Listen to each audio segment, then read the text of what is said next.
Bonjour. Bonjour docteur. Alors voilà, monsieur Rochas, nous avons décidé de vous faire une médiastinoscopie. D'accord, ça consiste en quoi? Je vais vous expliquer.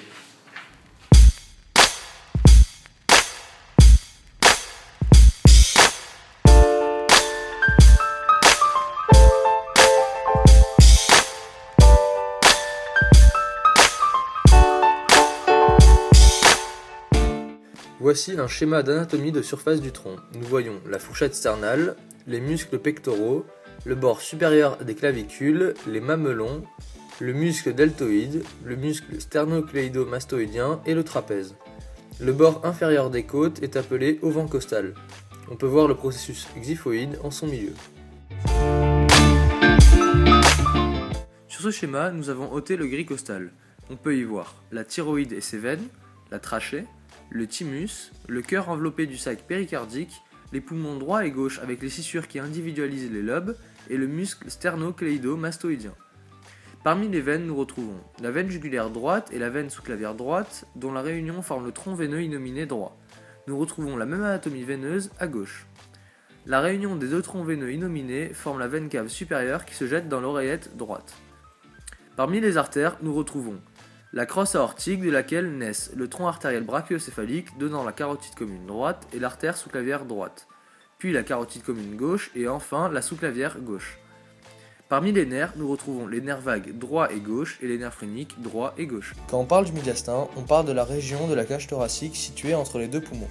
Dans un plan plus profond, nous voyons la crosse aortique et ses branches de division, les troncs veineux inominés, l'œsophage longé par le conduit thoracique interne qui va passer en arrière de la trachée pour se drainer dans la veine sous-clavière gauche, la trachée avec ses anneaux cartilagineux et la carène qui sépare la bronche souche droite et la bronche souche gauche.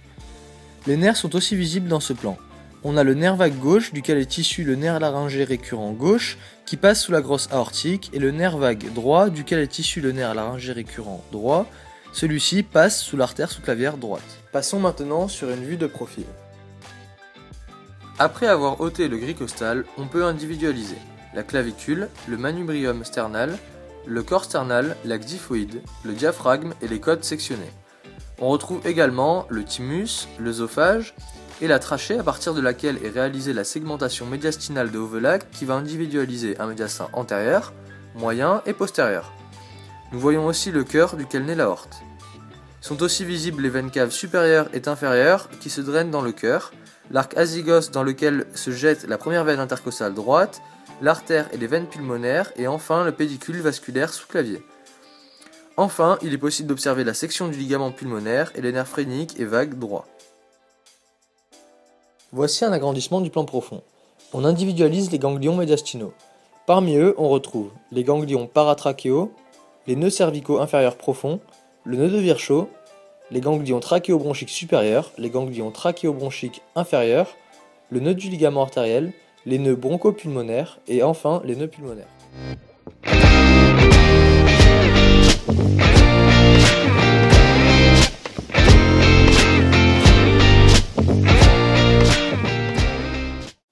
La médiastinoscopie est l'exploration du médiastin par l'intermédiaire d'un endoscope appelé vidéomédiastinoscope. On peut effectuer des biopsies, on prélève des échantillons, c'est-à-dire une partie des chaînes ganglionnaires lymphatiques, médiastinales par exemple. Ceci dans le but de faire un examen extemporané pour orienter la suite de l'intervention. La médiastinoscopie est également indiquée dans le cas d'exploration du médiastin ou encore dans l'évolution de certains cancers du poumon. Les ganglions accessibles à l'exploration sont les ganglions 2R, 2L, 4R, 4L et 7 sous-carénaires. L'opération se fait sous anesthésie générale. Le patient est en décubitus dorsal, la tête en hyperextension. On fait un champ large afin de pouvoir pratiquer une sternotomie médiane en cas de complications hémorragiques. On procède à une cervicotomie antérieure, comme une trachéotomie. On passe sous la thyroïde, on ouvre les muscles sous-hyoïdiens, on passe sur la ligne blanche des muscles sous-hyoïdiens, puis on repousse la thyroïde vers le haut, le thymus vers le bas. On dissèque ensuite au doigt pour repérer notamment le tronc artériel brachiocéphalique et éviter de l'abîmer. Puis, on introduit le vidéomédiastinoscope.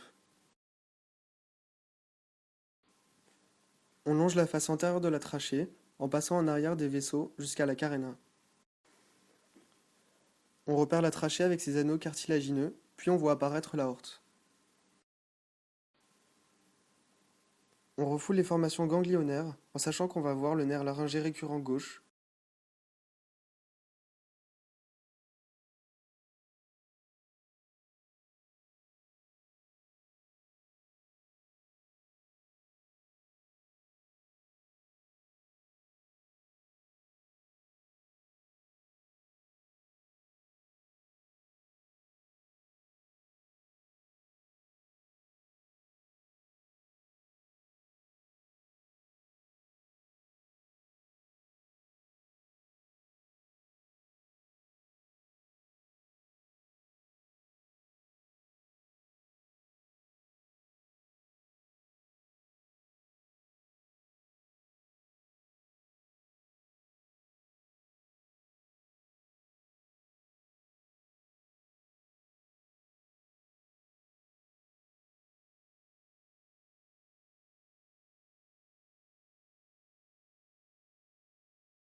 Tell you how I feel.